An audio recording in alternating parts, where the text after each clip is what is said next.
आप सभी को प्रभु यीशु मसीह के नाम में जय मसीह की। प्रभु आप सभी को बहुत आय से आशीषित करें। आज जो हमारा विषय है प्रियो, वो विषय है आराधना के ऊपर। आराधना जब हम करते हैं, आप अपने घर के अंदर भी आराधना करते होंगे, अपने परिवार में भी आप आराधना करते होंगे, अपने चर्च में भी आप आराधना करते होंगे। आराधना हमारे जीवन में इतना ज़्यादा इम्पॉर्टेंट पार्ट क्यों है? कारण है कि जब हम आराधना करते हैं तो परेशानियां ख़त्म होती हैं, बंधन टूटते हैं और रुकावटें जो होती हैं वो भी खुल जाती हैं और हर एक प्रकार से परमेश्वर आराधना के माध्यम से हमें आज़ाद करते हैं। और जो आज हम परमेश्वर के कलाम में से देखेंगे, वो हम देखेंगे कि परमेश्वर में जब हम आराधना करते हैं, परमेश्वर से जब हम प्रार्थना करते हैं, हमारे जीवन में किस प्रकार से बंधन खुलने शुरू हो जाते हैं। आज मैं शायद विश्वास करता हूँ जितने लोग आप देख रहे होंगे, किसी न किसी के जीवन में किसी न किसी प्रकार का बंधन ज़रूर होगा। शायद किसी के जीवन में शराब का बंधन हो सकता है, शायद किसी के जीवन में व्यभिचार का बंधन हो सकता है, शायद किसी के जीवन में बुरी आदतों का बंधन हो सकता है, शायद किसी के जीवन में दुष्ट आत्माओं का बंधन हो सकता है, शायद किसी के जीवन में आशीषित ना होने का बंधन हो सकता है, शायद किसी के जीवन में हर प्रकार के बंधन हो सकते हैं प्रियो। और ये सारे बंधन किसके माध्यम से टूट सकते हैं? जब हम आराधना और प्रार्थना मसीह यीशु के नाम से करते हैं। जब हम ये सारी चीज़ें करते हैं, तब हम देखते हैं हमारा जीवन जो है आज़ाद होना शुरू हो जाता है। आपको पता है प्रभु ने एक वचन कहा, वो वचन बहुत सुंदर है, तुम सत्य को जानोगे और सत्य तुम्हें स्वतंत्र करेगा, सत्य तुम्हें आज़ाद करेगा प्रियो। जो सच्चाई है वो आपको क्या करेगी? वो आपको पूरी तरीके से आज़ाद करेगी। परमेश्वर ने आपको लिबर्टी दे के रखी, परमेश्वर ने आपको आज़ादी दे के रखी है और वो आज़ादी हमें प्रभु यीशु मसीह में मिल जाती है।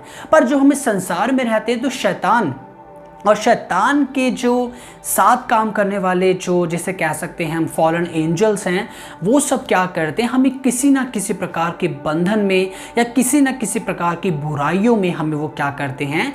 बांध देते हैं। जब हमें वो पकड़ लेते हैं, हमें जकड़ लेते हैं, हम उन चीज़ों से बाहर नहीं निकल पाते। अब बहुत सारे ऐसे लोग भी होंगे जो कहते हैं हम शराब छोड़ना चाहते हैं पर छूटते नहीं। कारण क्या है? वो बंधन बंधा हुआ है, वो उस बंधन से बाहर निकलना चाहते हैं पर एग्जैक्टली वो उस बंधन से बाहर नहीं निकल पा रहे। और बहुत सारे लोग अब सोचेंगे कि मैं स्मोक करता हूँ, मैं छोड़ना चाहता हूँ पर ये मुझसे छूटते नहीं। कारण क्या है? वो बंधन बंधा हुआ है। जब तक आप वो बंधन तोड़ेंगे नहीं, वो उस बंधन से आप कभी आज़ाद हो नहीं पाएंगे। कारण क्या है? हमने आज तक उन बंधनों के लिए कभी परमेश्वर से प्रार्थना नहीं करी है।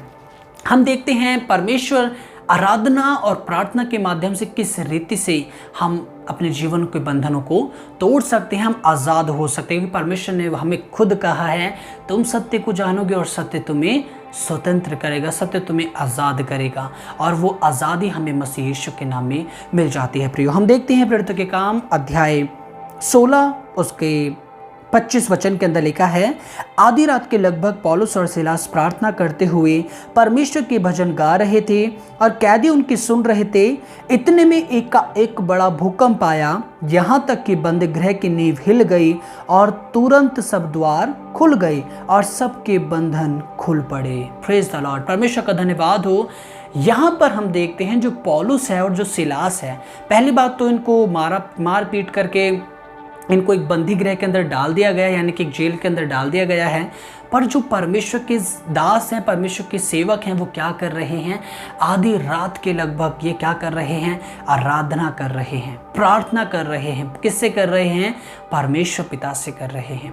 और जब ये प्रोसेस इनकी लाइफ में हो रहा है तो ना केवल इनके बंधन टूटे हैं, इनके द्वार खुले हैं, पर बाइबल मुकद्दस कहते जितने कैदी थे वो सब के सब उनके द्वार खुलकर वो सब के सब बाहर आ गए और वो सब बैठ करके पौलुस और सिलास के पास पूछने लगते हैं, बातें करने लगते हैं और क्या कहते हैं, उनके बीच में परमेश्वर के कामों को प्रकट होते हुए हम देखते हैं। कारण क्या है? जब हम आज़ाद होते हैं तो हम दूसरों को भी आज़ाद करते हैं। पर जब तक मैं आज़ाद नहीं हूँ, मैं आपको कभी आज़ाद नहीं कर पाऊंगा प्रियो। जब तक मैं क्या कह सकते हैं, बुरी बातों से मैं आज़ाद नहीं हूँ, मैं आपको कभी आज़ाद नहीं कर पाऊंगा। कारण क्या है?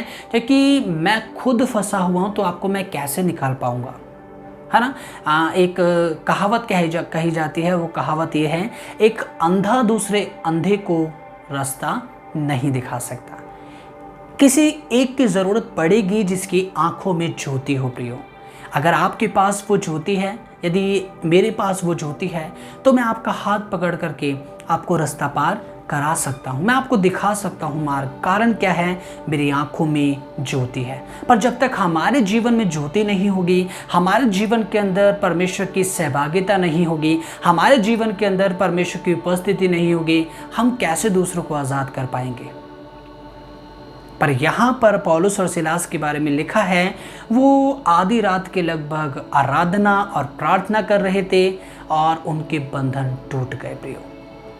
जब आप आराधना करते हैं, जब आप प्रार्थना करते हैं, आपके जीवन में किसी भी प्रकार का बंधन हो, ये मैटर नहीं करता कि आप 10 साल से बीमार हैं, ये मैटर नहीं करता कि आप 20 साल से कर्जे के अंदर दबे हुए हैं, ये मैटर नहीं करता कि आप 15 साल से किसी लाइलाज बीमारी का शिकार हैं, ये मैटर नहीं करता कि आप 50 साल से गरीब चले आ रहे हैं, ये मैटर नहीं करता कि जो गरीबी का श्राप है वो कितने साल पुराना है।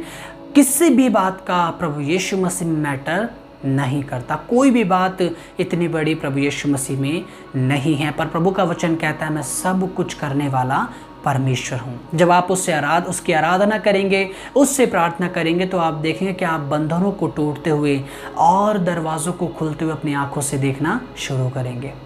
एक बहुत अच्छी बात मैं आपको बताना चाहूँगा। हम पुराने नियम के अंदर जब जाते हैं तो हमें वहाँ पर देखने को मिलता है यरीहो की दीवार। यरीहो की दीवार एक बहुत स्ट्रॉन्ग दीवार थी मेरे प्रियो, एक बहुत मजबूत दीवार थी मेरे प्रियो। और बाइबल मुकद्दस कहती है, परमेश्वर ने कहा कि तुम 6 बार उसका क्या करना, उस दीवार का चक्कर लगाना, गाना गाते हुए उस दीवार का चक्कर लगाना। अब ये बात किसी को समझ नहीं आ रही थी कि परमेश्वर की योजना क्या है। और परमेश्वर का वचन है, जैसे ही 7वें बार उन्होंने गाना गाते हुए चक्कर लगाया, वो एक बहुत बड़ी यरीहो की दीवार क्या होती है, इंस्टेंटली नीचे गिर जाती है। क्योंकि आराधना में इतने ज़्यादा सामर्थ्य है प्रियो। जब हम आराधना करते हैं, रूह और सच्चाई से परमेश्वर की आराधना करते हैं, दीवारें कितनी भी बड़ी क्यों ना हो मैटर नहीं करता, कितनी ही स्ट्रॉन्ग क्यों ना हो मैटर नहीं करता, बीमारी कितनी ही पुरानी क्यों ना हो मैटर नहीं करता, हमारे दुख तकलीफ कितनी ही पुरानी क्यों ना हो मैटर नहीं करता। पर वो सब एक दिन जब हम आराधना करते, जब हम प्रार्थना करते हैं, मसीह यीशु के नाम में नीचे गिर जाते हैं। क्योंकि सब के ऊपर एक है और वो मसीह यीशु है जो सब बातों के ऊपर जयवंत है मेरे प्रियो, और वो प्रभु हमारे संग है। तो मैं आशा करता हूँ जब आप आराधना करते, जब आप प्रार्थना करते हैं, तो ना सिर्फ आप अपने बंधनों से आज़ाद होते हैं, पर आपके जो आसपास के लोग हैं, जिस तरह पौलुस और सिलास के आसपास जितने भी काल कोठरे थे, जितने भी वो जेल बने हुए थे, जितने भी वो रूम्स बने हुए थे, वो सारे लोग आज़ाद हुए। उसी प्रकार से जब आप आज़ाद होंगे तो आपके आसपास के सारे लोग भी आज़ाद होना शुरू हो जाएंगे मेरे प्रियो। क्योंकि जब आपके जीवन में काम होना शुरू होगा तो वो काम आसपास के लोगों में भी शुरू हो जाएगा प्रियो। प्रभु से आप प्रार्थना करें, प्रभु की आप आराधना करें, परमेश्वर के वचन को पढ़ें, और मैं विश्वास करता हूँ आप एक दूसरों के जीवन में बड़ा बदलाव लाने का कारण बन सकते हैं प्रियो, क्योंकि प्रभु ने आपको मसीह यीशु के नाम में आशीषित किया है। प्रभु आप सभी को बहुत ऐसे आशीषित करें। धन्यवाद।